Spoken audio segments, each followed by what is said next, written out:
Janine, I am so excited to be here with you, and I was hoping that you could help me understand more about the culture. This is such a multicultural society here, which I think is amazing, that there's people from so many different countries and so many people in the Middle East that a lot of us don't understand the Middle East and the That's people right. that are here. Yeah. So tell me a little bit about the countries that are in this Dubai area in the United Arab Emirates. And I can think of a few because I've met some lovely ladies from Kuwait and Qatar.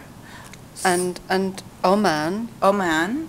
And Saudi Arabia. Saudi Arabia. Iran. And then you've got farther afield, you've got Egypt and Jordan and Lebanon and Syria and Iraq and just so many different countries. So and you many. go further afield and you've got, you know, the Algeria, Morocco, all of those people are living here. Yeah, and it's amazing.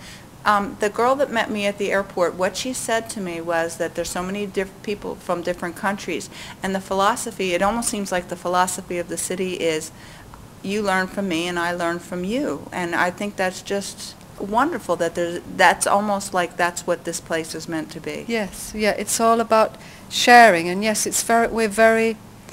you become very open-minded by living here, by sharing your day-to-day. You see women in beautiful, clothing, wonderful gowns, and Yeah. And Now, I'm sure okay, you saw that in some places. I did see that, and I want to understand that a little bit further because there is such a variety of dress. Now, the first one I think of immediately is the black veil that is completely covered so that only their eyes are showing. And my understanding, which I think is wrong now, but what I thought was that they had to dress that way. They didn't have a choice about that. It's the woman's choice. She chooses to dress like that. Yes, it's part of the religion to dress to cover the hair, to wear modest clothing, long sleeves and a high neck, but not to cover the face. That's a cultural thing. And it's mostly the ladies from Saudi Arabia, from Afghanistan, they cover their faces, but it's very much their choice. They choose it. They don't have to do it. It's the culture, and it's how they feel comfortable to dress like that. The Emirati women, they don't cover their faces so much. Some of them do, and they have a very, very interesting, almost like it's called a burqa. And it's made from leather. It's like a very fine leather, and it's usually in a very burnished sort of a copper or gold.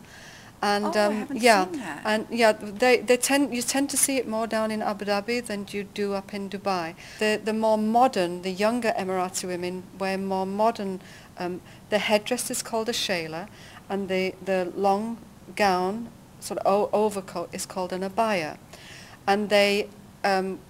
The variety of embellishment and decoration that usually the shaylas are matching their abayas. Now I'm a little curious. Two things I was wondering about. The first thing I was wondering about, and I heard, was that sometime when it was just women getting together, that they would take this off, and wearing it had more to do with a man being in the room. Is that true? Yes, yeah. It's about modesty and about covering and. Yes, it would be proper for her to cover her hair and wear her abaya if there is a man in the room.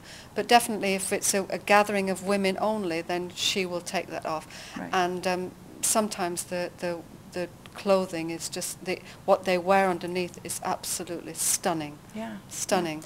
Now my Beautiful second clothes. thing, I did notice the absolute beautiful embellishments on sleeves, and I thought, wow, I thought this seemed to be such a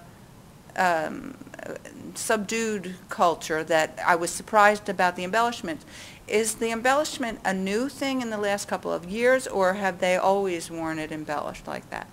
No, it's more of a new thing. The style has changed. Even in abaya, there is fashion, you know, and the younger women are very much up to date with their fashion. Now, what do the men wear?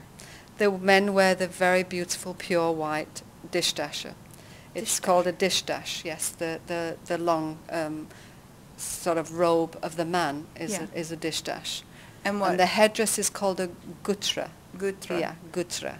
And does the type of fabric that's used in the headdress have any symbolism, or is it just No, a fashion? it tends to be, the Emirati men tend to wear the pure white ones, but sometimes they do wear the red and white checkered ones. Some of them do wear black and white checkered ones as well. Okay. Yeah. Is it important for women visiting to cover their arms or Yes, their yes. sleeves? Yes, it is a Muslim country, and so it's better to be properly dressed and to respect that you are in a Muslim country. Now, you did say it is a Muslim country, and I want to understand, we certainly can't cover what exactly that means No. in a, two-minute thing. Yes. But the basic principle of Muslim is? Every day, starting an hour before dawn, the mosque have the call to prayer, and the imam in the mosque, he will call and sing, and it's on loudspeakers, and it echoes across the city, it carries across the city, and he says, Allahu Akbar, there's only one God, is God, and God is great, and he says that, and that is 5 times a day. Okay. And then the other thing that they should do is they should fast in Ramadan. That's another pillar. Time period? Ramadan is 1 month, it's the holy month, and it's every year. How long do they fast? They fast from sunrise to sunset for a month, but then in the they break their fast in the evening. So when it's from sunrise to sunset, Okay, it's the I daylight understand. hours, Yes. and then in the evening, they break their fast with the meal in the evening as the sun has set, and usually you break your fast with dates and water. Okay, you mentioned food. Yes. And I'll tell you, I have seen some absolutely beautiful food since I have been here. Yes, the variety of food that we have because of the so many nationalities here. There are. Is incredible. So what are your 2 favorite things? In the Arabic food? Yes. Well, I like the breakfast. I was showing you this morning the breakfast meal. It's called full madames, and it's made from small broad beans that have been cooked, slow cooked for a long time, and you eat it with finely chopped tomatoes, finely chopped parsley, finely chopped sweet onion, lemon juice and olive oil, and it's a very sort of a solid, satisfying breakfast. Yeah. To see you through the day. It is. Yeah. Okay, your favorite sweet? Sweet is umali. You tried umali. I did try You umali. tried umali. Umali is Oh. incredible. That is a lovely. Go ahead and describe it, because It's- I tasted it, and it was like I closed my eyes, I was in heaven. It was Yes. so beautiful. Can either be made with the very thin Arabic bread or pita bread, you might call Right. it. Yeah. And then it's layered with cream, and then it has nuts and sultanas, pistachio nuts, yeah. nuts.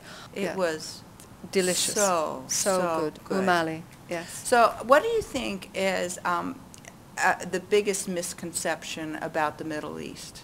Yeah, I would say that maybe one misconception that a lot of people in the West would have is that a woman is a second-place citizen, and that is so untrue. It's just so very opposite to what is actually the truth, and that is that a woman is actually the matriarch of a family, and she is the center of the family, and she is equal, and she's Right. treated with great honor and respect, and she's allowed to do everything that a man is allowed to do. She has her own finances, her own land and Yeah.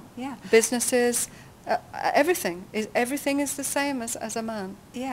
In just the very few days that I've been here, my conception of the Middle East was, would I be safe? Maybe this wasn't a safe place to be. And I felt very safe. I don't feel threatened at all. No. Very family, very open, very friendly, very hospitable. It was. Thanks so much. You're welcome. This is great. Yeah, we had a good time. It's Yeah. really good to be here with you. يا حبيبي عليا ولا ليا الا هي